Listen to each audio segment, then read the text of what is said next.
Bueno, buenas tardes a todos y bienvenidos a esta conferencia que se enmarca en las actividades del proyecto Jean Monnet en la Universidad de León que dirijo. Deseo en primer lugar agradecer la presencia de los diferentes representantes de las instituciones leonesas que hoy nos acompañáis con vuestra presencia apoyando la difusión de la cultura europea. Y por supuesto a todos ustedes que son el objetivo último de las acciones Jean Monnet.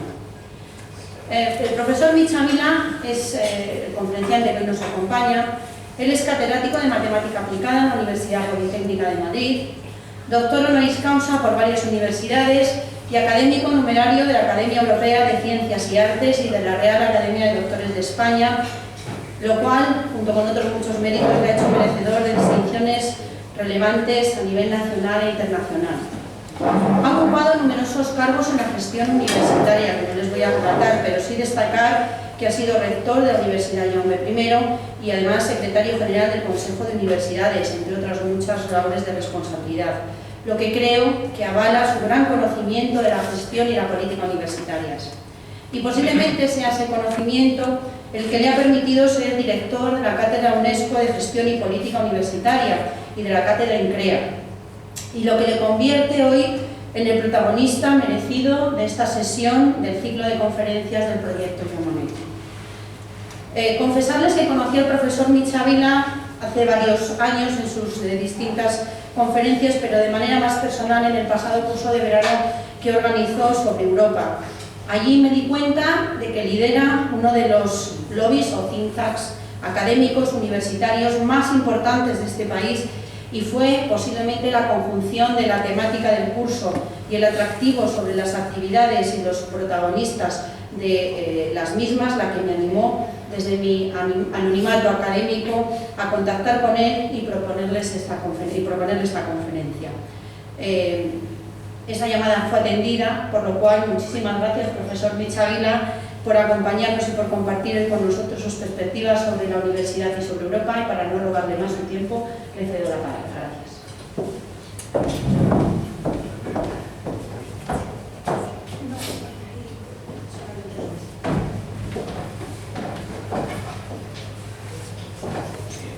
Buenas tardes.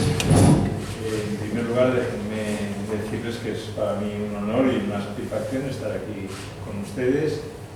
Créanme que de verdad, porque además nos une seguramente de su parte la paciencia y a mí el poder explicar unas ideas que como europeísta tengo y que es muy probable que muchas de ellas coincidamos.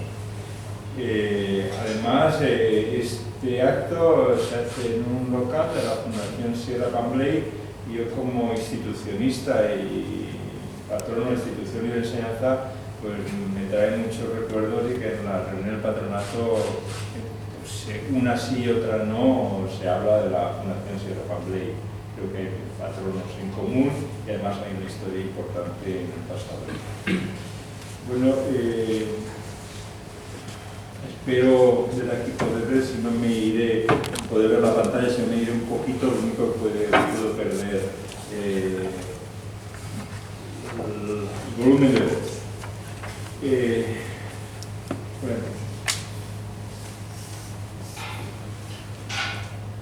no me acordaba cuál es. Miren, yo me levanto todos los días bastante temprano, me gusta, y a las 6 me levanto, o si no, 6:15, 6:30, nunca estoy en la cama, y así me pasó el domingo pasado. Lo primero que hago los fines de semana es preparar mis clases de matemáticas, que es lo más apasionante que se puede hacer. Matemática numérica, la modelización, es una de las razones por las cuales merece la pena vivir. El domingo lo hice y al acabar de preparar estas clases, digo, bueno, voy a pegar un repaso a lo que tengo que decir en León, atendiendo la invitación de la profesora González Rabana. Era el día de las elecciones en Francia. Y entonces, de repente me asaltó, soy optimista, me asaltó un pensamiento pesimista. ¿Y si el resultado de hoy es Le Pen y Mélenchon? Entonces, ¿qué voy a contarles yo a mis amigos de León? Pues claro, entonces en lugar del sueño europeo sería el sueño que pudo ser o el sueño que no fue, o como ustedes quieran llamarle. Entonces, ¿cómo lo hago? Porque para eso tendría que hablar un historiador. Yo no soy un historiador, yo soy un apasionado de Europa, un amateur apasionado de Europa, y que Europa es un proyecto de todos, por lo tanto un proyecto también mío.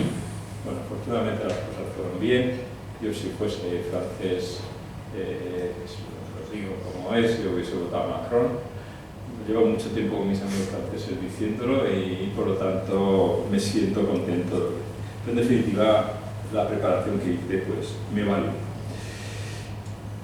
Así las cosas, cuando yo era estudiante en París vivía en la calle Gay-Lussac, en el 12 de la calle Gay-Lussac. Si ustedes pasan por allí, que se lo recomiendo porque se da la casualidad que justo enfrente de esta casa es donde se puso la primera barricada en mayo 68. Bueno, pero además de eso hay una placa que pone: en esta casa vivió entre 1891 y 1899, creo que lo digo bien, Paul Valéry. Entonces el hecho de tener el gran honor de vivir en la casa del autor del Cementerio Marino, pues me animó a leer cosas de Paul Valéry. Y entre ellas, Paul Valéry hablaba también de su tiempo y hablaba de los europeos. Y decía una frase muy interesante que una de las particularidades, digo en castellano, de las particularidades de los europeos es sentirnos y creernos universales. Este es un punto fuerte y un punto débil, una fortaleza y una debilidad de nuestra cuestión de europeos. Si hace unos días, finales de marzo, se celebraron los 60 años de la firma del Tratado de Roma, pues te trae al recuerdo, y si no se lee, aquello que decía el alcalde de Roma, que garantizaba ese tratado un siglo, esa unión recogida en el tratado, un siglo de paz, de libertad y de prosperidad para Europa. Pensemos eso desde la óptica del momento actual.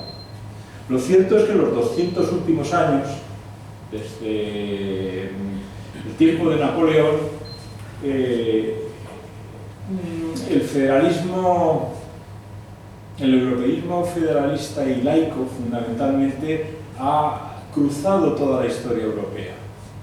Les voy a hablar de la lucha por la paz que ha significado el europeísmo y caeré en una contradicción, porque después de ese impulso inicial han sucedido 3 guerras europeas espantosas: la franco-prusiana y las 2 guerras mundiales que fueron inicialmente europeas. Bueno, eso es así, pero ¿qué ocurre? Que en el momento actual el tiempo es un tiempo de que el viento sopla en contra de lo que significa Europa y el europeísmo para nosotros, los que creemos en esta causa. ¿Cuánto tiempo tengo? 40 minutos. Llevo uno, ¿verdad? Vale. Es que no lo había mirado, voy a poner aquí, esto no lo suelo hacer, pero para no pasar.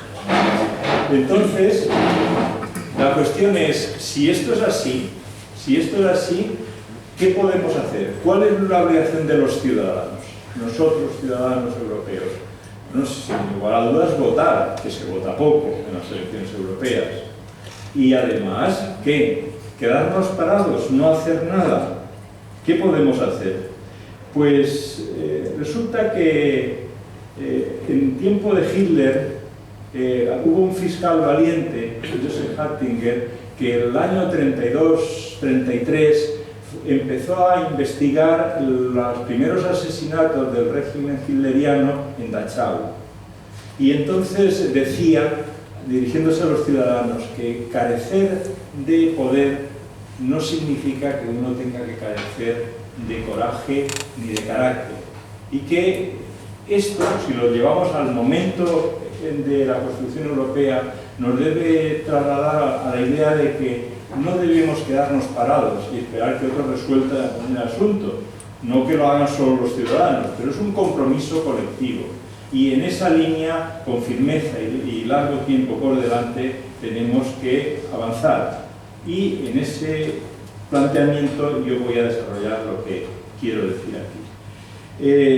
La idea de Europa, desde ya el tiempo de Heródoto, ya surge como una dialéctica entre Europa y fuerzas que amenazan esa construcción europea. Recordemos que el propio Sócrates hablaba de algo que actualmente se ha venido, por lo menos en los años 90, a retomar, la triple ciudadanía. Me hablaba del tema ciudadanía cuando veníamos hacia aquí, la triple ciudadanía. Decía Sócrates, yo soy ciudadano de Atenas, ciudadano de Grecia y ciudadano de Europa. Entonces, Europa como federación de los griegos en aquel momento, pero la sensación de que esta historia de tensión para sacar adelante Europa es una historia antigua. Y además, ¿Europa qué es? Pues Europa, si vamos un poco más atrás, a Homero, pues Europa resulta que es la Europa mitológica de Homero, es la reina de Creta que Zeus la secuestra, cautivado por su belleza. Pero en definitiva, lo que es una inmigrante Europa. Una inmigrante que además se desenvuelve por la periferia de Europa, por lo tanto es doblemente marginal. El eurocentrismo hay que analizarlo y contemplarlo pensando en esta cuestión. Este asunto lo dice muy bien un ilustre personaje que ha muerto hace unas pocas semanas, de origen búlgaro, Todorov, y habla de la Europa inmigrante como punto inicial del planteamiento europeo, incluso en la mitología homérica. También él dice que la identidad europea está vinculada con la pluralidad. Es decir, el pensar y el opinar de los demás, enjuiciar a los demás sin prejuicios. Este es un asunto importante, la identidad europea, vincularla con la pluralidad. Y otro ilustre personaje de nuestro tiempo, un grandísimo periodista, director de Le Monde, Jean-Marie Colombani, escribió hace unos años un libro, a mí me impresionó, Tous Américains, preguntaba entre interrogantes, donde decía y hablaba del planteamiento europeísta. Y entonces decía que a los europeos que una cosa que nos pasa es que nos gusta mucho la diversidad, lo cual frena en avanzar, en construir, pero es una de las características europeas. Esto está muy bien recogido en una obra de una escritora británica, Evelyn Beatrice, que en 1906 publicó un libro que se llamaba Los amigos de Voltaire, en el cual le hace decir a Voltaire una frase que luego se ha dicho que la dijo Voltaire, no, está en esta obra, que dice, no estoy de acuerdo con nada de lo que usted dice, pero estaré dispuesto a dar mi vida para que usted pueda seguir diciéndolo. Y en definitiva, volvemos a la cuestión de la pluralidad. La pluralidad como característica de Europa. Claro, la pluralidad significa pues que cada uno es uno, ¿no? También la coloquialidad. Hay una frase del tiempo del secretario de Estado de Kissinger que dice, ¿cuál es el teléfono de Europa? Para llamar a Europa, ¿qué teléfono hay que marcar? Claro, habrá que contestar ahí que la unificación, la integración, la cesión de soberanía por parte de los Estados a un estamento europeísta. Todas estas cuestiones es la forma de contestar a esa pregunta retórica, claro está, del señor Kissinger. Pero si avanzamos un poquito más, lo cierto, y quiero aquí insistir un poco, es que el proceso de construir Europa nunca ha sido un proceso lineal, nunca. Y se podría decir que es un juego de dar dos pasos adelante y uno hacia atrás. Se han dado siempre dos pasos, afortunadamente, más hacia adelante que hacia atrás, dos pasos hacia adelante y uno hacia atrás. Y el momento grave actual, que la parte final de mi intervención está dedicada a la crisis, el momento de cómo salir en este tiempo, desde el año 8 sobre todo, de la crisis en la construcción europea, pero voy a lo que estoy, en este momento se ha dado un segundo paso hacia atrás. Tras dar dos pasos hacia adelante, siempre se da uno hacia atrás y luego dos adelante. Y ahora se ha dado un segundo paso hacia atrás, con las cuestiones que luego abordaré. El planteamiento del Brexit Yo no sé si el Brexit es algo muy original, porque a mí me suena que los planteamientos del gobierno británico en la época de Napoleón fue un ejemplo también de Brexit, con la forma de comportarse en el bloqueo de los puertos en Europa, pero ese es otro tema. En definitiva, podemos estarnos planteando que se pueda dar un tercer paso hacia atrás, y eso podría ser, en definitiva, caer en el abismo. Lo cierto es que si miramos un poco hacia el momento de construir, de empezar la construcción de Europa, el precursor de la unidad de Europa fue Saint-Simon. Saint-Simon tiene un planteamiento extraordinario en su tiempo, era un hombre fantástico, aquel que decía que su mayordomo, como supongo que muchos de ustedes conocerán, le hacía decir que era rico, era un conde, en su tiempo tenía muchos recursos, aunque luego se arruinó, y le decía todos los días, el mayordomo le despertaba y decía: recuerde, levántese, señor conde, y recuerde que usted tiene muchas cosas importantes que hacer. Bueno, pues él dice: yo tengo una pasión, que es la de pacificar Europa, y tengo una idea: reorganizar la sociedad europea. Introduce, él era una persona de profundas ideas religiosas, y en cambio introduce el laicismo como forma de vertebrar Europa. Y sobre todo dice, hay que desarrollar las artes de la paz, son la ciencia y la industria. Hay que desarrollar un código moral y hay que hacer un programa de instrucción, como dice, pública para todo el espacio europeo. Esto lo publica en varios sitios, sobre todo en un libro del año 14, de 1814, que él le dictó, un libro de 100 páginas, que se llama también de la reorganización de la Sociedad Europea, creo que es, que le dictó a un discípulo suyo, a Augustin Thierry, y que está escrito en primera persona, como se lo hiciese él, aunque firmado por los dos. Ese es el punto inicial. Realmente se podría decir que no es el punto inicial, porque esto en el fondo, aunque no es que él lo interprete y lo modele, pero estas son ideas que ya están en la paz perpetua de Kant. Y hay algo que en lo que insistiré luego, porque voy a hablar de nacionalismos al final, hay algo que es, Kant habla de que hay que construir una federación de paz, no pactos, y que esta federación se tiene que basar en las ideas de la Ilustración. Este es un asunto importante. Bueno, finalmente, en este momento inicial, que solo quiero llegar hasta aquí, hay otro personaje que sitúa el impulso inicial de una forma extraordinaria, un italiano fantástico, Mazzini. Y Mazzini es el creador de la Joven Europa, se funda en Berna el año 34, y Mazzini cree en algo que luego veremos cómo forma parte de este modelo de europeísmo, que es, habla de la unidad moral del proyecto que nace, la unidad moral de los europeos, y dice que los defensores de la unidad europea son aquellos, es decir, los que empujan el proyecto de la unidad europea, son aquellos que creen y que comparten y sienten los ideales de la Revolución Francesa. Por lo tanto, tomemos dos principios: Ilustración y Revolución Francesa como puntos de partida. Pero el proyecto europeo hay que centrarlo sobre todo en dos ejes: la lucha por la paz, que comentaba antes, con la paradoja que puede haber, y la educación. Voy a comentar muy brevemente el tema de la paz para centrarme más en la educación. Sin duda, el precursor de los Estados Unidos de Europa, que no los tenemos, pues fue Víctor Hugo. Víctor Hugo es un gran luchador por la paz en Europa. Víctor Hugo, además de ser un miembro muy activo de la Liga de la Paz y la Libertad, el año 49, el año de Lamartine, porque Lamartine subió mucho y bajó muy rápido, su esplendor y influencia en la sociedad de su tiempo, en la francesa, pues fue el año 1849. Ahí pronunció el discurso en el Congreso de la Paz, y ahí enunciaba un planteamiento que aún ahora habría que cambiar el lenguaje, pero es un planteamiento innovador y de futuro.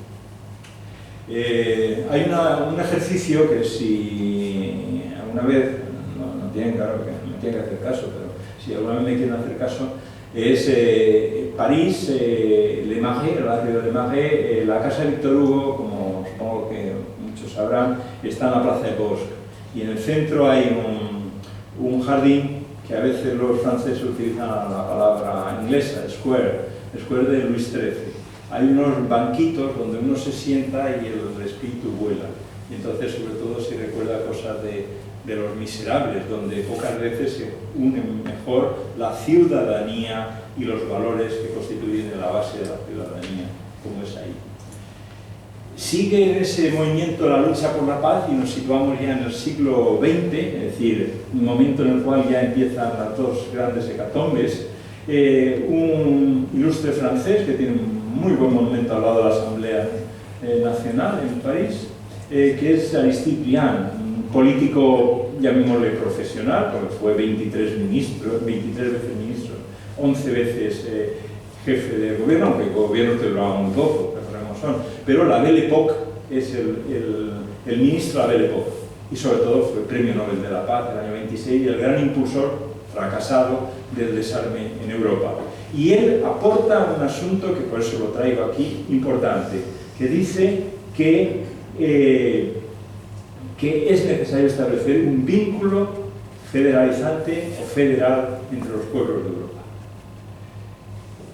Luego hay muchas contribuciones, que no quiero hacer aquí un repaso histórico, pero no quiero dejar de mencionar a un ilustre español, a Marcelino Domingos, primer ministro de Instrucción Pública de la República Española, que publica un libro que se titula Libertad y Autoridad, se lo dedica al presidente de la República Francesa, Herriot, y dice una frase muy bella, dice: es Europa la patria de la que merece la pena ser patriota.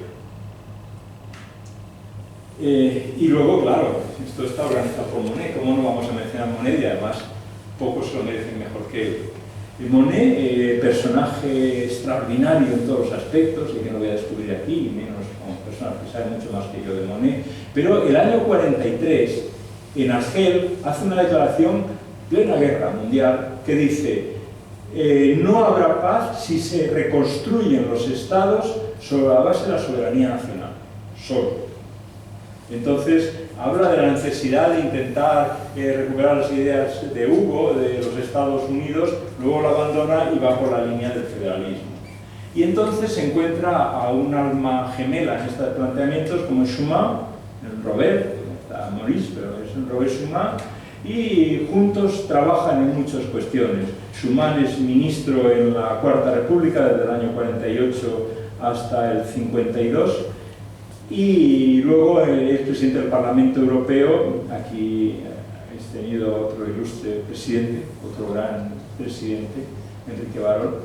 Desde Schuman fue desde el 58 a 60.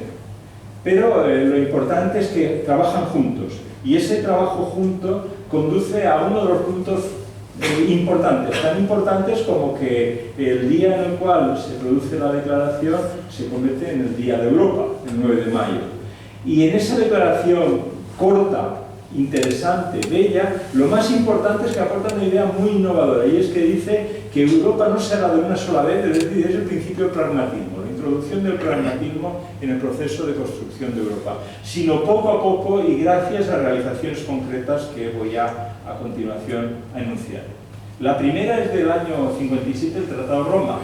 El Tratado de Roma se constituyen, como saben ustedes, dos comunidades: la Comunidad Económica Europea, claro, y la Comunidad Europea de Energía Atómica, a las cuales había precedido la Comunidad del Carbón y el Acero, que se dice que es derivado de la declaración de Schuman del año 50. Pero la declaración de Schuman la redactó Monet, la leyó Schuman, la redactó Monet. Y todo esto surge, el que haya tres comunidades, porque el año 54 la Asamblea Francesa rechaza la creación de la Comunidad Europea de Defensa. Esto siempre se ha dicho que De Gaulle a veces le entraba un prurito que generaba turbulencia en el proceso de construir, pero esto es de la Cuarta República, no es de la Quinta República, el año 54. Y hay algo extraordinario, y es que al día siguiente de la firma del Tratado de Roma, el New York Times dice que con el tiempo esto dará lugar a un gobierno central europeo, del otro lado del Atlántico. Bien, luego a esto sigue una serie de tratados, que tampoco voy aquí a entrar en ellos, solo recordarlos. La idea de introducir la solidaridad, que tanto beneficio ha tenido para este país, fondos de cohesión y otros asuntos que cuando vamos por ahí con las infraestructuras lo vemos, es sobre todo impulsado en el año 86, cuando se cambia el nombre por Comunidad Europea. Luego en Maastricht se pasa de Comunidad Europea, como saben, Unión Europea. Ahí en la pantalla está mal, es CE, no CE. Y lo importante es que ahí se enuncia un principio en el cual muchas veces han fracasado las instituciones europeas, que es aproximar las decisiones a los ciudadanos. Ese ver lejos, ver alejada a las estructuras de gobierno de Europa siempre ha sido una crítica, yo creo que una crítica cierta que se le puede hacer. Y luego hay dos tratados complementarios que, sobre todo el primero ha pasado con muy poco peso, que es el de los derechos europeos, de los derechos de los europeos, derechos civiles, políticos, sociales y económicos. Y luego finalmente el Tratado de Lisboa, donde aparecen los valores sobre los cuales hay que construir Europa. Los valores bien conocidos. Bueno, pues dicho este comentario, este paso rápido por la búsqueda y la lucha por la paz, compartida por todos, yo creo, bueno, por casi todos, porque viendo cómo está ahora Europa, sería yo un iluso por todos. Voy a hacer un comentario sobre el tema de la educación, que además figuraba en el enunciado. En primer lugar, en el Tratado de Roma no hay mención a la educación. Se considera que la educación es competencia de los estados. Se deja fuera, porque los estados que firman, los 6 que firman, quieren que se deje fuera. Y es en el año 71, es decir, 14 años después, donde se habla por primera vez de una reunión de ministros de educación europeos, se reúnen para hablar de cooperación educativa, que aunque esto está muy enraizado en nuestras universidades, incluso desde hace mucho tiempo, pues desde principios del siglo, en la Universidad de Oviedo ya se plantea esta cosa, pero nos suena como sobrepasado. Pues en el planteamiento europeo es del año 71, pero luego ocurre algo muy bueno, y es que un ilustre belga, rector de la Universidad Libre de Bruselas, fue ministro de Educación, y que Claude Jabot decía que era un humanista que no se encerró ni se refugió en una torre de marfil. Hace un informe, que ahí otra rata, es For Community Policy in Education, no FAR, donde introducen cuestiones que ahora voy a unirlas con las de abajo y veremos que es el principio de todo el avance de la Europa universitaria. Prioridad de darle dimensión europea a la enseñanza, a los idiomas, el reconocimiento mutuo de los idiomas y la formación profesional, que no está puesto ahí. Y luego en el año 76, ya sin él, pero gracias al impulso de Henri Jean, los ministros empiezan a hablar de la movilidad, la libre circulación de la movilidad y reconocimiento de los diplomas. Por lo tanto, esa es la base de lo que en este momento estamos.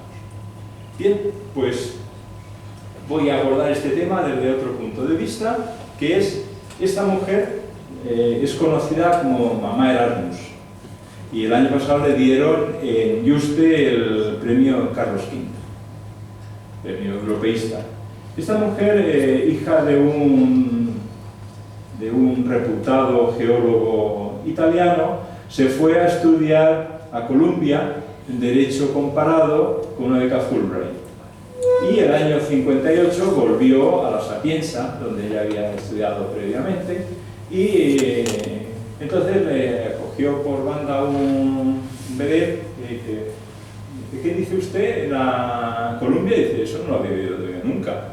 ¿Eso qué es? Dice: ¿usted qué quiere? ¿Dedicarse a viajar por el mundo y luego venir aquí y robar un diploma? Es una cosa que recuerda a ella.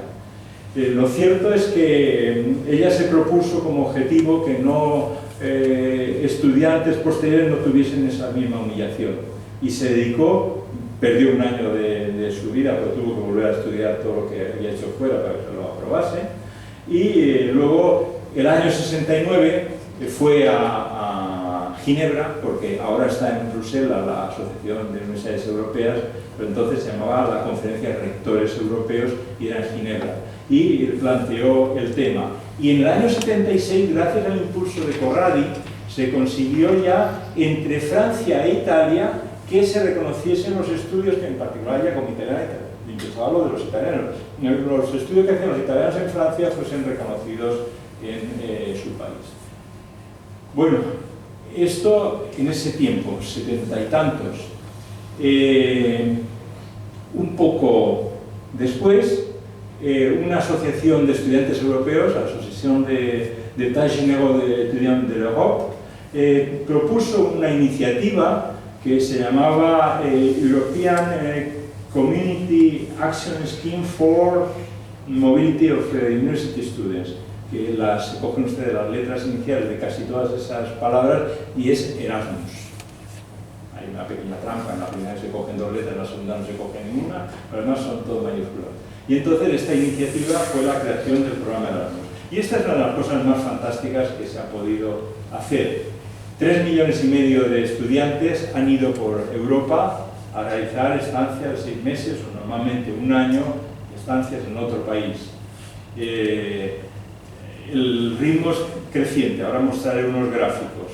Pero lo que a mí me parece magnífico es que, miren, en Roma hubo un tiempo de emperadores bondadosos. Bueno, hubo muchos inteligentes, en Roma hubo muchos inteligentes. Hubo algunos que se llamaban emperadores bondadosos. Uno de ellos fue Antonino Pío. Estuvo 18 años de emperador, como saben, y apenas aparecen cosas de él en los libros de historia. ¿Por qué? Pues porque no hubo guerras prácticamente. Y se decía una frase de historiadores de su tiempo, algunos, no me acuerdo quién es, no me acuerdo si es de su tiempo o posterior, perdónenme, es que decía que nunca tanta gente fue tan feliz tanto tiempo. Bueno, pues si me permiten a mí hacer un juego de palabras mío, por lo tanto peor, nunca una iniciativa ha ayudado tanto a Europa con tan pocos recursos, subrayo tan pocos recursos, en tan poco tiempo.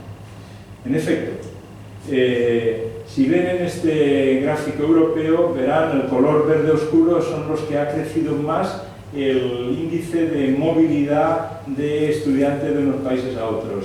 Y el siguiente, pero es importante porque hay países de un gran valor, verde claro, está Dinamarca y están los Países Bajos. En mi opinión es el mejor sistema universitario que tiene Europa en este momento, el que está en velocidad acelerada de desplazamiento. El color azul oscuro, España está en una posición intermedia razonable, como es un país grande, en una cifra razonable, es lo mismo que tiene Alemania, lo mismo que tiene Francia, pero los países azul oscuro son los que tienen menos velocidad. Y otro asunto interesante es que, como decía, con tan pocos recursos, decía mi frase, si miran lo que la dotación por parte de la Comisión Europea a cada uno de los estudiantes, como ven la cifra es ridícula. Se complementa en cada uno de los países. Aquí tendría que aportar un desarrollo técnico que me parece que no era el momento de hacerlo hoy aquí, pero de cómo se hacen las sumas de unos y otros y cómo ha generado las turbulencias en cuanto a los recursos que provienen de comunidades autónomas, en el caso español, del ministerio, las transferencias de los recursos de la Comisión Europea a los países, etcétera. Pero en definitiva, pocos recursos, aunque ha ido creciendo razonablemente un poco. Y si me permiten un comentario que quiero hacer sobre... Voy bien de tiempo, ¿verdad? Es que lo veo. Cuando me pase diré que es que no lo veo aquí, que está, ¿no? Pues esta es la evolución del número de estudiantes españoles en Erasmus. El primer curso hubo 240. El segundo, 2.168, es decir, prácticamente un factor 10, o por lo menos 9. Pero quiero contarles una cosa de aquí y luego contaré otra del final. En ese 240 hubo 2 estudiantes míos. Entonces yo me acuerdo de la emoción con que fui a Bruselas, emoción completada porque pasamos con mi subdirector de ordenación académica, un grandísimo profesor y además muy europeísta, Pedro Ramírez Benburen, Pero, y claro, nuestra emoción estaba completada, pasamos por la Gran Plaza y entramos en Godiva. Pero luego fuimos a ver las listas, y las listas eran 2 hojas de papel, las que había de los españoles, en papel, no en el ordenador, nada. Miramos y sí que estaba, porque queríamos, es que entonces funcionaba la cosa así, estamos hablando curso 87-88, esto era antes, el año anterior para que fuese. Bueno, pues queríamos garantizarles a estos chicos que sí, que os han admitido, como se decía en aquel momento. Bien, si nos vamos al otro extremo, todo esto crece muy rápido y verán que al final hay una bajada, falta el último año, que ya se recupera un poco.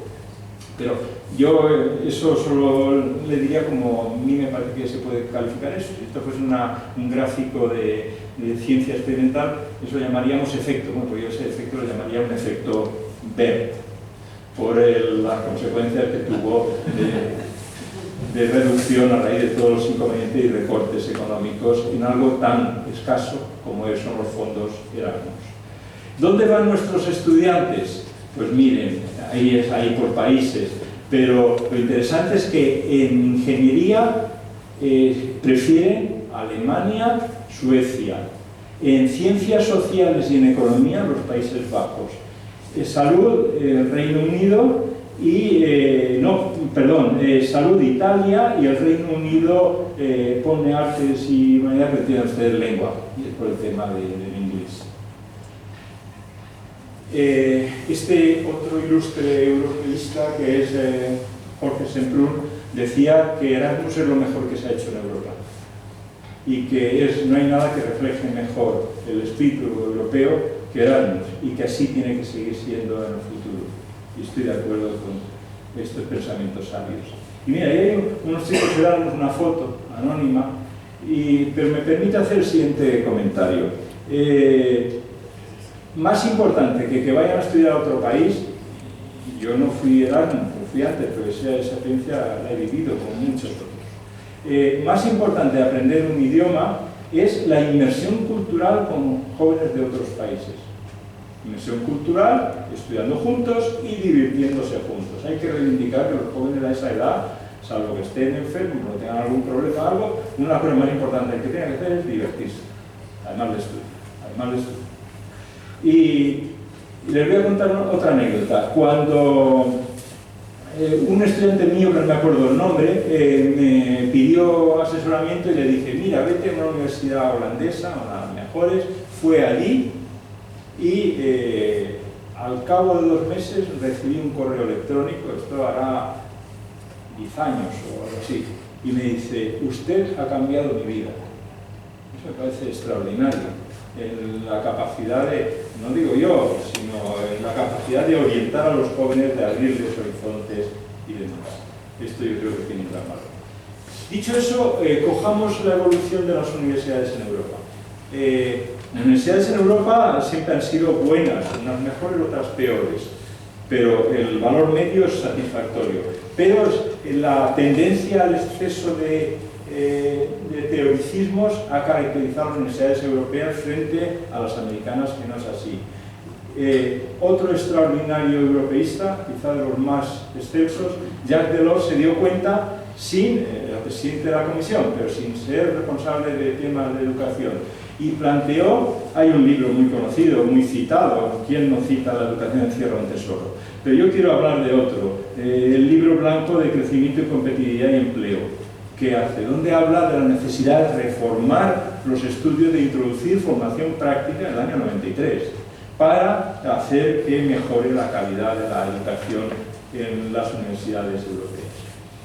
Si algo se puede decir de las universidades europeas, es que es el invento más importante del segundo milenio de la humanidad, y que este espíritu internacional y de movilidad estaba ahí ya desde, si se fijan, el lema de la Sorbona, yo desde aquí lo veo mal, probablemente lo diré mal, es aquí y en todas las partes de la tierra, creo que es.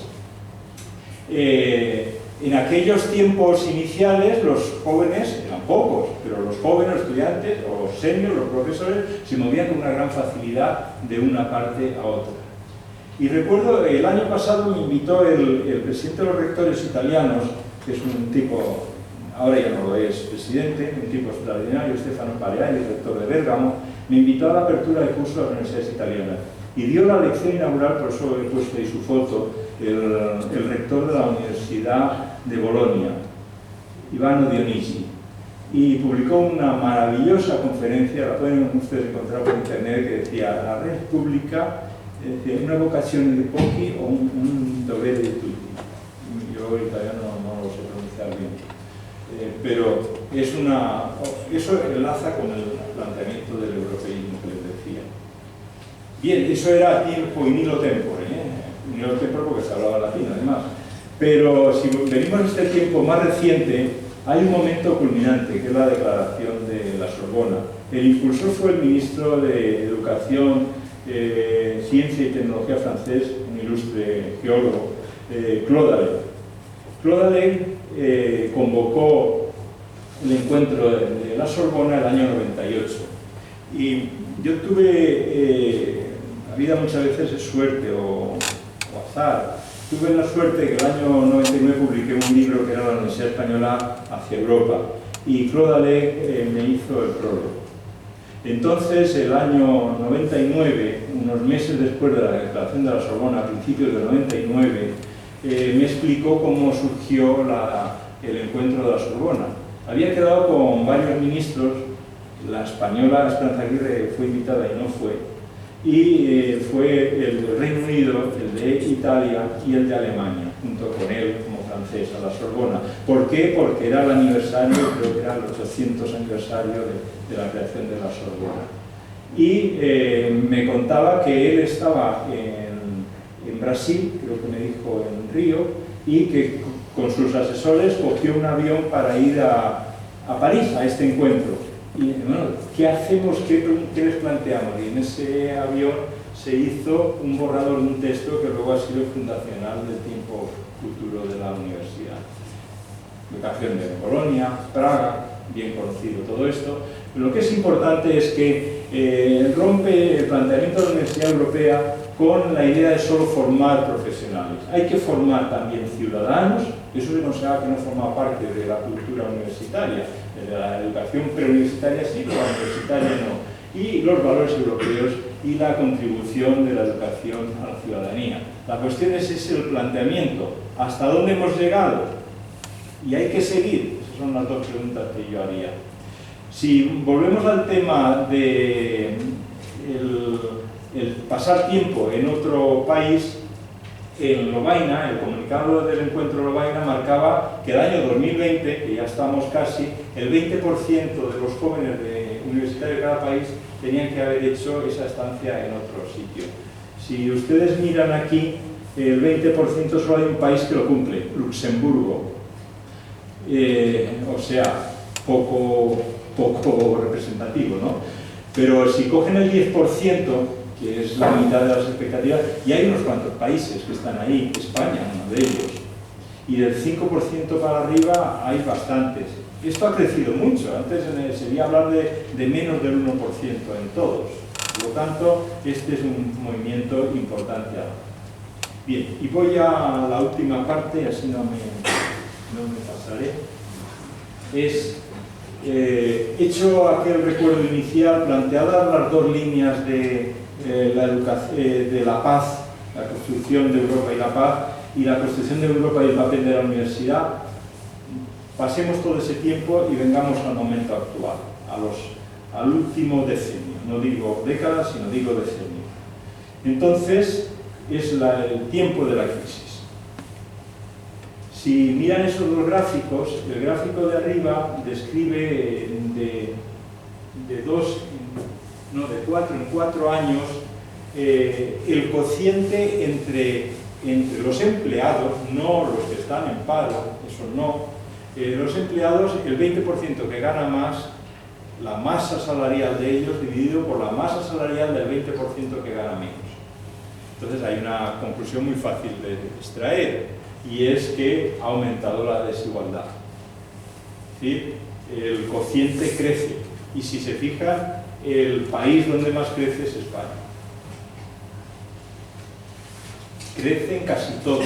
Hay alguno que tiene algún punto intermedio que no, pero en el caso español hay veces que cuando se habla de que el aumento de la desigualdad en España parece que sean posiciones ideológicas o de partido, tal. Esto es un dato. Yo no hago ninguna interpretación, porque además no pertenezco a ninguno. Pero es un planteamiento de aumento de la desigualdad. Queremos construir Europa para compartir la riqueza de Europa, no solo los valores, sino también la riqueza de Europa. Y esto es no compartir. Y abajo es el riesgo de exclusión. Si se fijan, también ha crecido, aunque esto ya es más desigual, pero en el caso español también ha crecido, me atrevería a calificar, el que más. Esto ya está saliendo que si el 23%, creo recordar del diario ayer, había aumentado, el 23% son los que están en riesgo de exclusión. Bueno, la cifra da igual, ahí está la cifra. Pero estas dos cosas, si estas dos cosas no se corrigen, si estos dos planteamientos no se corrigen, lo otro es pura retórica. Construir un proyecto político de convivencia de los europeos sin que exista unas ciertas cuestiones como la que se hacía en el año 86 de la solidaridad, o lo que se hacía mediante los fondos de cohesión o cuestiones de estas, esto no va a tener una buena solución. Por eso, durante este tiempo he cogido solo cuatro titulares. Muchos titulares vienen a acusar problemas que ocurren ahí. El problema sobre todo es que el norte y el sur empiezan a llevarse cada vez peor, o se han llevado cada vez peor. Parece que ahora la cosa está un poquito mejor, y en particular el presidente de la Comisión creo que está llevando un papel positivo dentro de las limitadas competencias que tiene, en la línea de por lo menos denunciar ese tema de la mala relación entre el norte y el sur. Incluso parece que Alemania se ha temperado los planteamientos de Schäuble y desde luego da una imagen mucho más humana. A mí me parece que Merkel ahora, yo la veía con cierta repulsa y ahora no la veo así. No sé si será por el tema de los refugiados. Pero lo cierto es que también el oeste y el este, cuando llegan los problemas de los inmigrantes, las migraciones del este, el oeste mira hacia otra parte. Pero además hay más cosas, y esto ya vamos a algo más conceptual, y es que los intereses nacionales, muchos intentan que estén por encima de los intereses comunes, de los intereses europeos, y hay mucho más, y más grave, y es que los movimientos nacionalistas plantean la posición de que el vecino es un enemigo. Esto es muy grave para construir Europa. No es un enemigo el que está lejos, que también lo consideran, sino el que está allí, incluso dentro del propio país. Todo esto condujo a gritos, a quejas de que esto no podía ser así. Hay un hombre ejemplar, ha habido muchas cuestiones, pero una persona ejemplar fue Stefan Hessel, un diplomático francés que estuvo preso en Buchenwald. Fue normaliano, una persona de una honradez extraordinaria, y que a los 94 años publicó ese libro, Indinebu, que tenía solo 70 páginas y que vendió 2 millones de ejemplares. Es decir, eso significaba la sed, el hambre que había de que alguien dijese las cosas que decía ahí Stefan Hessel. Por lo tanto, situación de alarma, rotura de esa armonía en búsqueda de una construcción común, y esto hace justamente un mes o un mes y 2 días, en una entrevista en El País, el vicepresidente de la Comisión Europea, Timmermans, hablaba de que en Europa lo habitual es que siendo diferentes y no coincidiendo en muchas cosas, desde la lengua hasta otras cosas, los europeos éramos capaces de sentarnos alrededor de una mesa y llegar a compromisos.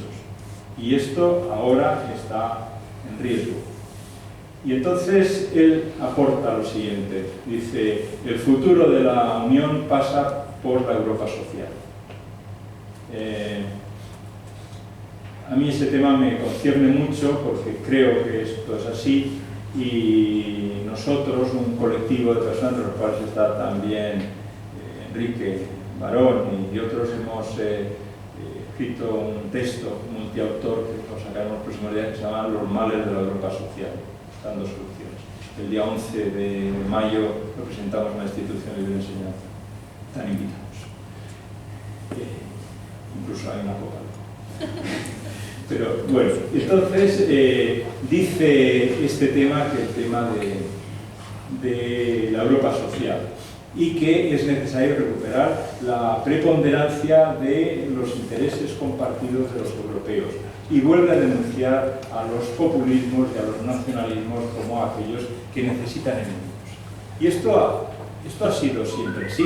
Si repasamos los nacionalismos que hemos tenido en la historia, en otros países y en este, pues en Alemania evidentemente necesitaban enemigos.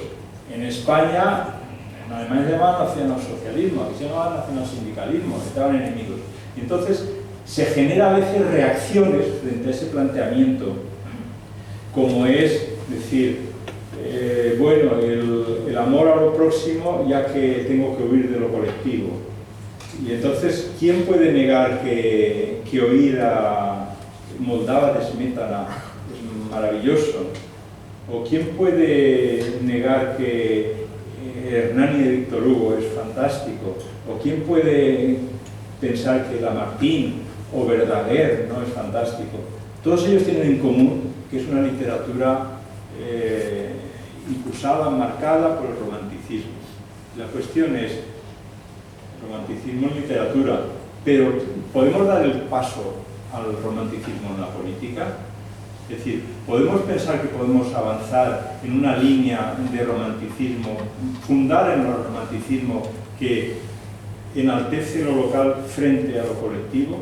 Yo creo que no. Y muchos otros que piensan con mucha más agudeza que yo, tampoco. Yo creo que la construcción europea tiene que estar en el tema fundada de la Ilustración y de la Revolución Francesa, como antes decía. En el año 95, en Estrasburgo, ya estaba muy enfermo Mitterrand, pronunció un discurso extraordinario. Les invito a que lo busquen por internet. Hay una frase en él muy fuerte, pero que viendo lo que pasa ahora, porque él a lo mejor lo hizo con una bola de cristal, ¿no? Estaba lo de los Balcanes, decía, el nacionalismo es la guerra. Eso fue el 95. En el 2015, Hollande y Merkel acuden al Parlamento de Estrasburgo y Hollande empieza su intervención diciendo esa misma frase, citando que era de Mitterrand. Y entonces plantea el asunto de que nuestro momento es un momento de o reafirmamos Europa o aceptamos que Europa desaparece. Merkel lo dice con más finura, de otra forma, y dice, aquí lo que hace falta es más Europa, porque nuestra Europa, nuestro proyecto europeo es la del derecho, la de los valores y la de la responsabilidad. En definitiva, yo creo que los planteamientos sociales, de las políticas sociales, son los que pueden combatir los populismos. Esta es la última pantalla.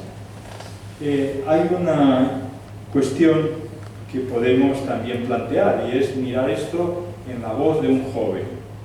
Este chico canario, este señor canario, joven, Luis Alvarado, el año 2014 le dieron el premio a la Fundación Schwarzkopf alemana, le dio el premio de al joven europeo del año.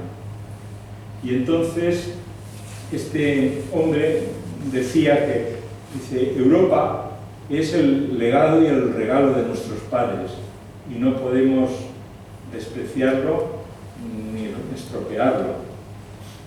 Pero para nuestra generación, que es la primera generación europea desde el principio, miren el año de nacimiento, dice, para nuestra generación 60 años de paz no son suficientes.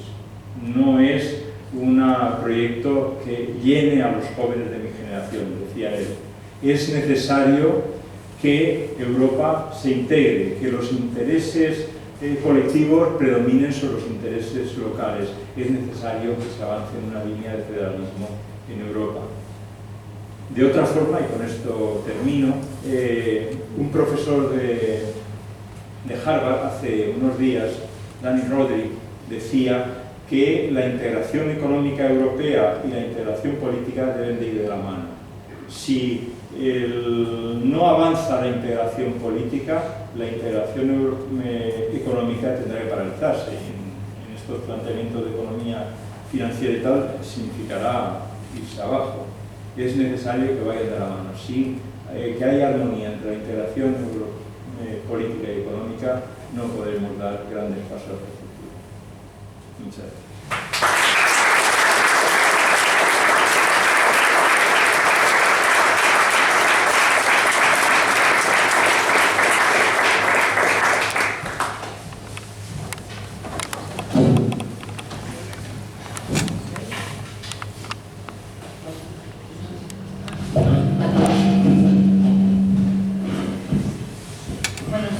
Muchísimas gracias, Francisco. Bueno, pues ahora es el turno un poco de si alguien quiere plantear alguna cuestión o alguna pregunta relacionada con su intervención, que sin duda ha sido muy interesante, pues yo creo que es el momento de hacerlo. Sí, profesor, yo le quisiera plantear una cuestión. Me ha sorprendido que usted no lo haya mencionado en su exposición. Estoy de acuerdo en que el proyecto europeo busca esas dos patas, compartir los valores que nos unen, que pueden remontarse a la Ilustración o a la Revolución Francesa, pero también compartir la riqueza. Está claro que en el 2004, esos dos ejes que había que avanzar, y que usted ha señalado en su última parte, sea integración económica y esa integración política, en el 2004 hubo un intento importante de dar un salto cualitativo significativo en la integración política, como fue el proyecto de Constitución Europea. Ese proyecto de Constitución Europea que usted ha mencionado se fue al garete. Entonces, yo creo que ese momento debía haber servido de señal a todo el mundo de que algo se estaba haciendo regular. Porque mientras la integración económica fuera adelante, en un mundo en el que la prosperidad parecía asegurada, pues no había problema. Pero en cuanto vinieran las cosas mal dadas, en cuanto hubiera una crisis económica importante, todo se iba a desmoronar. Y no iba a haber el recurso de apoyarse en una integración política que aguantara pues esa cuestión social que ahora mismo tenemos planteada. ¿Cómo es que no se dieron cuenta en su momento de que estábamos avanzando cojos, que nos faltaba una pata clara, que era avanzar en esa integración política? Muchas gracias. Pues muchas gracias, porque además es una pregunta muy interesante. Yo no soy un grandísimo experto, ni muchísimo menos, no obstante, tengo la Constitución ni grandísimo ni pequeñísimo, nada.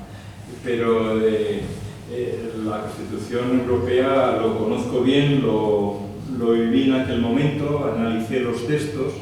A mí el texto, aunque yo le voy a contestar porque entiendo que va por otro lado la pregunta, pero los textos de la Constitución Europea me parecían muy desequilibrados, porque tenían un planteamiento inicial general bueno, pero de repente entraba en muchos artículos de detalle que no se ligaban bien con lo anterior. Esta Constitución la hizo por encargo de la Comisión Europea y en particular con influencia de Francia, un grupo que coordinó Valéry Giscard d'Estaing. Y parecía que Valéry Giscard d'Estaing, con la experiencia de haber sido presidente de la República y un hombre ilustrado y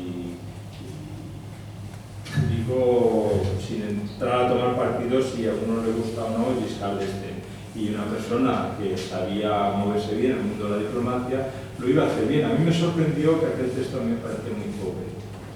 ¿Qué pasó?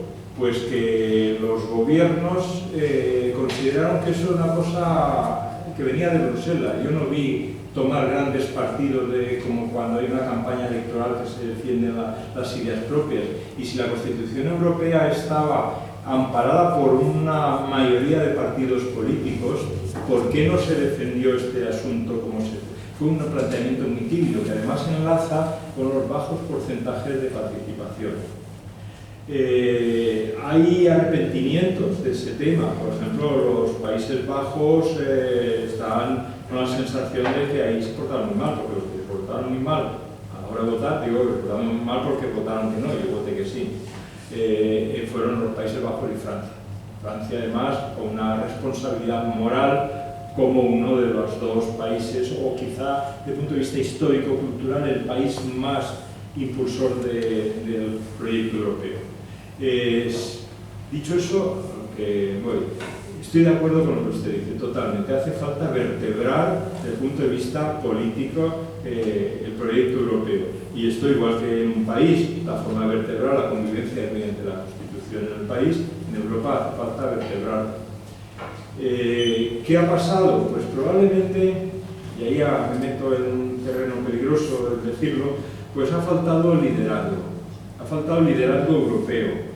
Entonces ha habido liderazgos nacionales que se han inhibido en esta cuestión, como en otras. Entonces el liderazgo europeo que representó de una forma fantástica Helmut Kohl y François Mitterrand en particular, a un nivel siguiente, pero no en la misma situación, porque a veces que se ponen todos en la misma situación, Felipe González, pues luego no ha habido.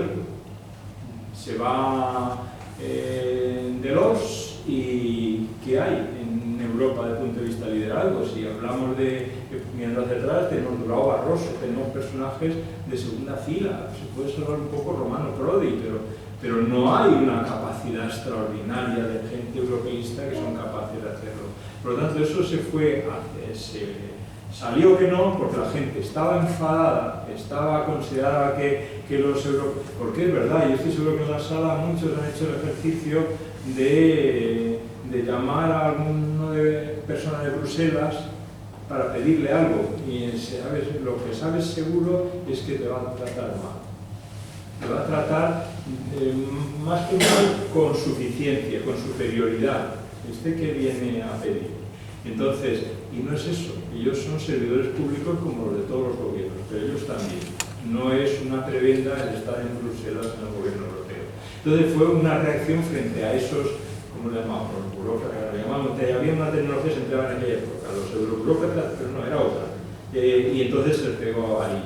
También había cosas críticas a un no uso óptimo de los recursos en el presupuesto europeo, y en definitiva se sumó todo, y una baja participación, movimientos en contra que votaron, por porcentaje mayor que los que votaron a favor, y salió que no. Y culpables todos los que no fueron capaces de darse cuenta que si no se apoyaba eso, ¿qué ocurre? Que la gente considera que las votaciones europeas pues no arriesga uno, es decir, vota a la gente, no pasa nada. En cambio las nacionales sí, dice, uy, según quien vote influirán los presupuestos, las prioridades que yo tenga de educación o lo que sea. En cambio ahí era un ejercicio intelectual de cualquier estilo o pseudopolítico, y entonces a mí me parece que eso lo estamos pasando. Que a mí me gustaría que hubiese otro intento de constitución europea. No sé si es este momento, quizás sí, porque después del Brexit y quizá de algunos planteamientos inadmisibles como el de Hungría o de Polonia, yo creo que ahí es donde habría que decir, esta es la Constitución. En esto que mencionaba de Hollande en el Parlamento Europeo, quería que Nuria no se me enfadase, no podía pasar media hora, pero dice unas frases muy radicales, muy vehementes, pero afortunadas, Hollande. Dice, los que no estén a gusto con Europa, que se vayan. Dice, al que no le guste Schengen, que se vaya. Al que no le guste la democracia, que se vaya. Pues esto es lo mismo, si Europa estaba fundada en todas estas cuestiones tan desarrolladas en los tratados, como los valores, los derechos, esos son los contenidos de la Constitución Europea, con el adecuado desarrollo. Los que no les guste esto, pues no se puede mirar hacia otro lado cuando el señor Víctor Orbán hace lo que hace, que se vaya. Esto es lo que habría que aplicar, pero para eso, claro, no se puede decir toma una decisión en una votación que se vaya. Falta una Constitución que exija estas cosas. ¿Alguna pregunta más? ¿No? Usted parece que está convencido de que hay que hacer más Europa. Yo pienso que hay que hacer más Europa. Pero aquí cada vez tenemos menos España. o también yo lo veo así. Me parece que esto no tiene solución, sino que va para atrás. De todos los dos ejemplos que a mí se me ocurren de Galicia, porque yo he vivido años en Galicia, la quiero mucho. En las últimas elecciones, el presidente de Galicia, que no es gallego parlante, es castellano parlante, se puso a dar un discurso sobre las elecciones en una especie de pseudo gallego, así como retrético, hablando de unidad de España y que había que apoyarse nosotros y eso. Entonces, ¿qué pasa? Que me da vergüenza hablar en castellano cuando no se habla gallego. Otro ejemplo más reciente. Valle Inclán hablaba castellano y gallego, y escribió todo en castellano, y lo escribía todo en castellano, y dejó escrito que no se tradujera al gallego. Hace como 80 años que se murió y ya se puede hacer. ¿Qué acaba de hacer la Junta de Galicia? Dedicaron un dinero a niño estúpido a traducir las obras de Valle Inclán al gallego, en contra de las opiniones de él. Entonces, con ese tipo de gobiernos que tenemos, dentro de poco no va a haber un problema catalán, un problema vasco, no va a haber un problema gallego, un problema de Valencia, de hace unos días. Parece ser que si estudias en valenciano, ya no es el título de inglés, y si no estudias en valenciano, pues entonces no tienes el título de inglés. Aquí se está desmejorando esto de alguna forma. Y entonces yo se haga una posibilidad de, si cómo vamos a tener más Europa y tenemos menos España. Bueno, me pone a usted un compromiso a mí, que venía de Europa. Y además, es que se me ha olvidado la bola de cristal y no tengo soluciones. Desde luego siempre hay problemas y estoy de acuerdo con los excesos, hay que combatirlos, además hay que combatirlos con firmeza. Yo creo que hay que tener uno de su parte el apoyo ciudadano con la democracia y el sentido de que uno representa a los ciudadanos y no se representa a sí mismo para mantenerse en el cargo.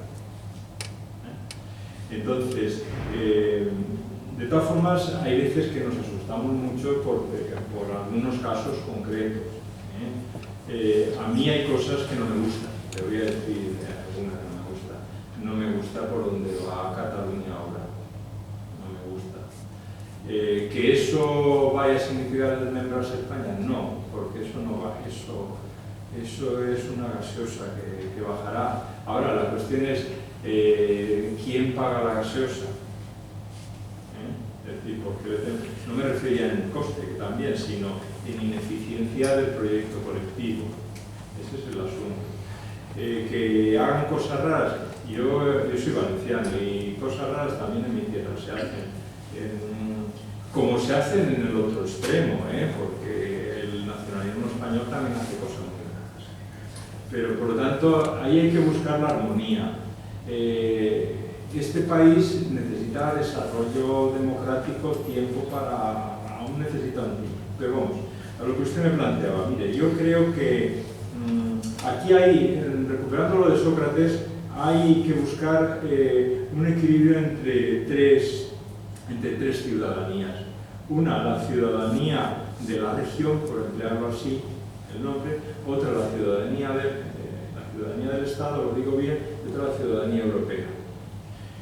Macron el otro día decía que él consideraba que la cesión de ciudadanía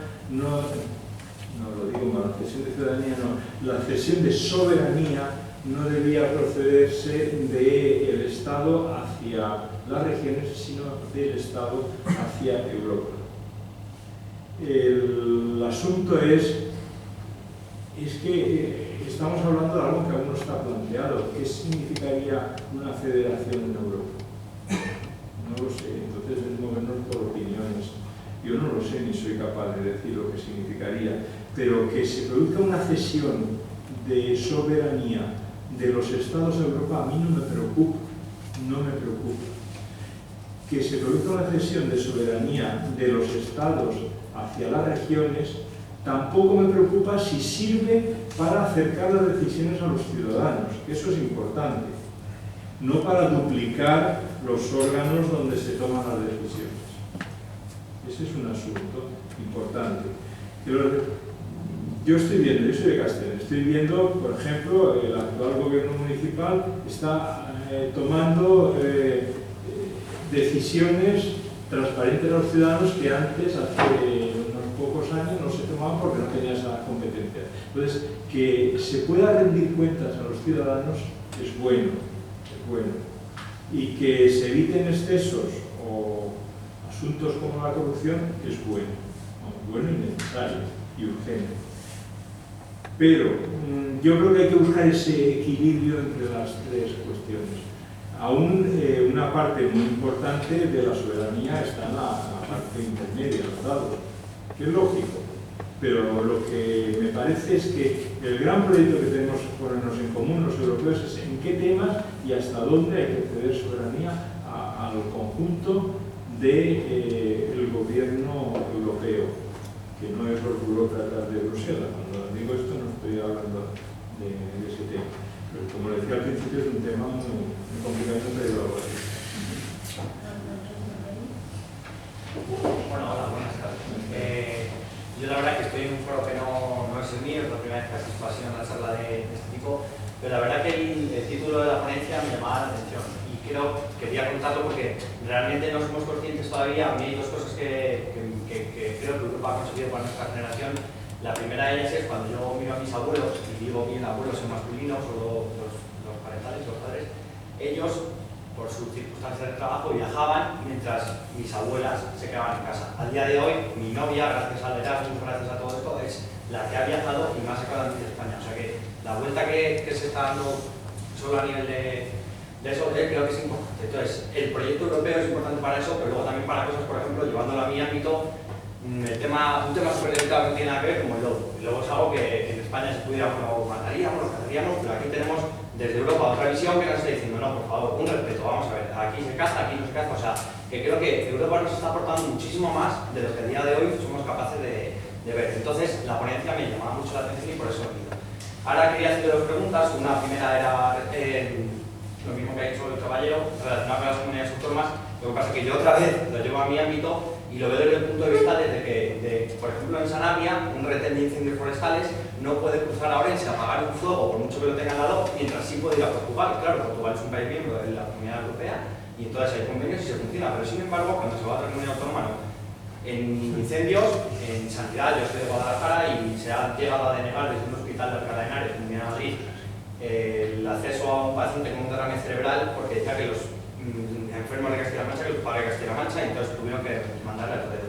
Entonces, mi primera pregunta será en ese sentido, un montón de ejemplos que conocemos que bueno, creo que más o menos ha quedado respondida porque no. Pero la segunda de ellas es, realmente, ¿cuál es el papel que puede tener España en Europa? O sea, nosotros estamos siempre a la sombra de grandes países y nos quedamos arrimados a ver si nos llueve algo ya económicamente o a nivel de ciencia o a nivel de educación. Estamos esperando siempre a que sea Europa la que nos diga, no, venga, pues a Portugal, y perdónenme que yo digo a mi terreno que es el que me represento, a Portugal pasen ustedes a apagar los fuegos, pero las comunidades autónomas entiéndanse si cruzan a Orense desde Zamora o no. Y a nivel del resto de cosas, ¿somos capaces de aportarle algo a Europa o simplemente estamos ahí como país a ver qué es lo que nos aporta? ¿Cuál es su visión de lo que podría ser el papel de España? Bueno, gracias. Bueno, lo primero, yo es el primer día que estoy aquí, pero le garantizo, no quiero pasarme en mis atribuciones, que este es también su foro, por supuesto, y además por la intervención que ha tenido, se han ganado. Dos comentarios, uno de la primera parte y otro de la última. Me parece que lo que citaba de los abuelos y la novia, eso, parece que eso es definir Europa. Eso define Europa. Y los chicos y chicas que se van por ahí a estudiar vuelven cambiados y tienen unas capacidades de hacer que el mundo sea mejor de una forma extraordinaria. Podría contar muchas anécdotas personales, voy a hacer solo dos comentarios. Uno mirando hacia atrás y otro mirando hacia los jóvenes, hacia vuestra generación. Mirando hacia atrás, mi padre estudió 5 años fuera, entre París y Roma, y me explicó muy bien lo que era Europa, el europeísmo, aunque la palabra ahora yo no me acuerdo si mi padre la empleaba así, pero Europa y el sueño, eso que decía tantas veces repetido Ortega, España es el problema, Europa es la solución. Entonces, yo con mi padre eso lo entendí, en el sentido de que todo aquello que nos podía venir en el tiempo en el que sí tuvo las conversaciones con mi padre, pues eran cosas beneficiosas. Era la democracia, era la libertad, era el avance de la ciencia y cuestiones de estas. Por lo tanto, beneficioso a tope. Luego, mirando hacia adelante, tenemos solo un hijo que lleva más de 5 años viviendo en Delft, hizo el máster en la Universidad de Delft y luego se ha quedado allí. Y tenemos una discusión, él es muy europeísta también, aunque el domingo nos enfadamos mucho después de los resultados de Francia, porque está en contra de Macron, es más utópico que yo. Y entonces yo le digo, mira, a ver si compartimos esto. Tú y yo estamos, porque está allí, lleva 5 años, el clima es malo, aunque es feliz, yo intentaba decir, vamos a hacer un plan para que vuelvas, no sé qué. Y entonces ella se acaban todas sus quejas, ella no me dice nada, ya que me cambia de conversación. He ido varias veces, he cogido el avión a Ámsterdam y luego a Delft para hacer un plan de vuelta, a ver, con la estrategia, a ver el LinkedIn que hay que hacer, no, está feliz, y es que en el fondo se queja, pues como yo me quejo y como muchos se quejan, pero luego no quiero. Y entonces yo le digo, mira, tú y yo estamos en el mismo país. Lo que pasa es que estamos en 2 regiones distintas de ese país.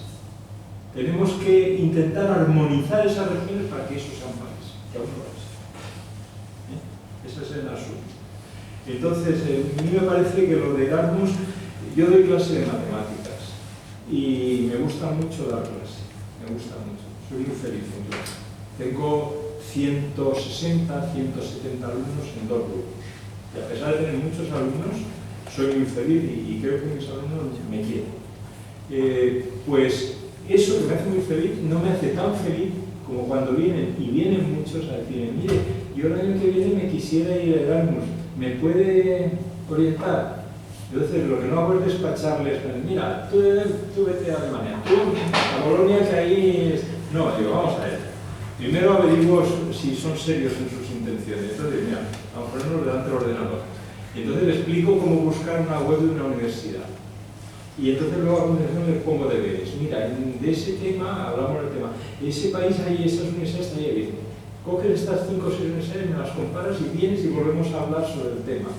Y entonces eso les enamora, y lo dedico mucho tiempo, porque son muchos los alumnos. Pero creo que eso es una obligación que tenemos los universitarios con la generación joven, porque hay que impulsarles sobre Europa, porque Europa, tú decías, es que lo que España aporte a Europa, no, es que España es Europa. Somos todo, y los jóvenes, sois jóvenes europeos que tenéis que construir Europa, Europa no la construirán otros, si no, si son los burócratas de Bruselas, pues otra vez saldrán no a la Constitución. Entonces yo creo que hay que ponerle muchos sueños, por eso era el sueño europeo. ¿Y cuál era la oportunidad? Sí, ¿cuál es el papel de España en la Comunidad Europea? Pues mira, parece sí. que estamos siempre a la sombra de... No estamos a la sombra, pero España no ha sido, repasamos la historia, no ha sido puntera en ciencia, no ha sido puntera. Entonces lo que tenemos que hacer es mejorar. Y entonces todo lo que significa, ahora voy a hablar del tema educativo, que es el que conozco mejor, todo lo que significa establecer y participar en redes de investigación le ha permitido a este país de no ser nada, absolutamente nada en ciencia, a este momento ocupar la 10ª posición en la producción científica mundial. Eso son grandes cifras, de número de artículos, pero también a que los jóvenes se incorporen a grupos fuera de investigación. Me podrás objetar. Muchos se han ido porque no tienen trabajo aquí. Es mezclar lo general con lo concreto de ahora, pero es verdad. Y eso hay que resolverlo.